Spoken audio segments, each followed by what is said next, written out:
नमस्कार। पिछले सत्संग में एक महिला ने गुरुदेव से कहा कि गुरुदेव, आजकल के बच्चे बहुत जिद्दी हो गए हैं, बड़ों के सामने बोलते हैं और यहां तक कि कई बार तो वो साफ झूठ बोल जाते हैं और जिद्दी इतने हो गए हैं कि अगर उनकी जिद को पूरी नहीं करो तो वो आसमान को सर पे ले लेते हैं। खाने में उनकी पसंद नापसंद का ध्यान रखो। बहुत परेशान हो गए हैं गुरुदेव। हमारे जमाने में हम भी 4-5 भाई बहन थे, लेकिन हमारे माँ बाप को तो हमने ऐसे दुखी नहीं किया था और हम बड़े हो गए, लेकिन आजकल तो एक बच्चे को भी बड़ा करना बड़ा मुश्किल काम हो गया। तब गुरुदेव ने कहा कि तुम गलत बोल रही हो। आजकल के बच्चे नहीं बिगड़े हैं, बच्चों के माँ बाप बिगड़ गए हैं। बच्चों के माँ बाप की सोच बदल गई है, बच्चों के माँ बाप का आचरण और व्यवहार बदल गया है। तुम जैसा चाहते हो वैसा बच्चा बनता है। बच्चा तो एक कोरा कागज है। उस कोरे कागज के ऊपर उसके माता पिता, उसके नाना नानी, उसके दादा दादी ने जो लिख दिया वैसा ही बच्चा बन जाता है। एक बात बताता हूं, एक कुम्हार है। कुम्हार जब मिट्टी को लेकर चकले पर रखता है तो उसका घड़ा भी बना सकता है और उसकी चिलम भी बना सकता है। एक चीज, चिलम से आदमी का दिल जलता है और घड़े से ठंडक मिलती है। मिट्टी वो की वो है, लेकिन बनाने वाला व्यक्ति भी वो का वो है। अब मिट्टी को दोष मत दो, बच्चों को दोष मत दो, तुम्हारे अंदर दोष देखो, तब जाके तुम्हें पता लगेगा कि हम क्या कर रहे हैं। याद रखो, बच्चा अपने माता पिता का आईना होता है, प्रतिबिंब होता है। बच्चे के गुरु, बच्चे का दोस्त और बच्चे के सारे आइकॉन माता पिता होते हैं।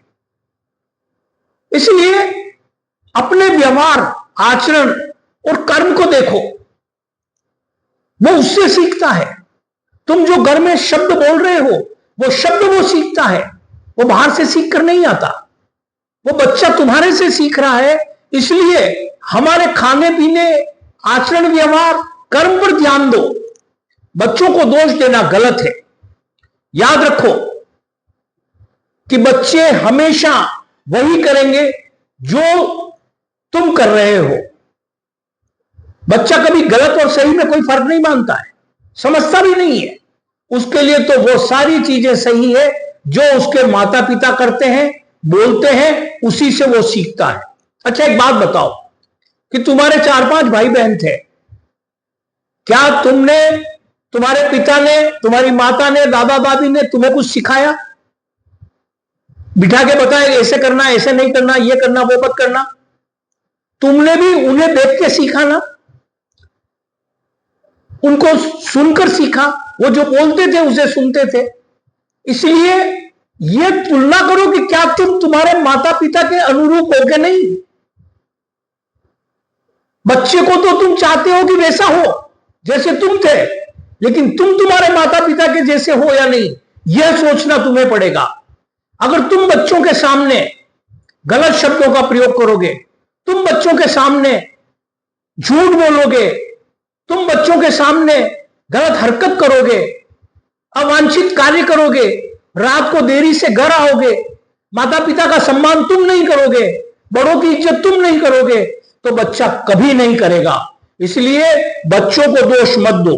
अगर तुम चाहते हो कि हमारे बच्चे संस्कारित बने, हमारे बच्चे सबसे पहले तुम्हें संस्कारित होना पड़ेगा, तुम्हें शिक्षित होना पड़ेगा, तुम्हें अपने मौज आराम शौक को छोड़ना पड़ेगा, क्लब जाना आदमी को छोड़ना पड़ेगा, महिलाओं को कीटियां छोड़नी पड़ेगी, बच्चों का दोस्त बनना पड़ेगा, बच्चों के साथ खेलना पड़ेगा, बच्चों को खेल खेल में ही सिखाना पड़ेगा। तब जाकर तुम्हारे बच्चे संस्कारित और शिक्षित बनेंगे। लेकिन तुम तो चाहो कि मैं मेरे काम सब करूं, मेरे शौक सारे पूरे करूं, लेकिन बच्चे मेरे बिल्कुल राम लक्ष्मण जैसे हों। यह गलत है। हमेशा अपने आप पर देखो। बच्चा देखकर सीखता है, सुनकर सीखता है। इसलिए बच्चे होने के बाद आप अपने मौज शौक के अंदर कमी लाओ।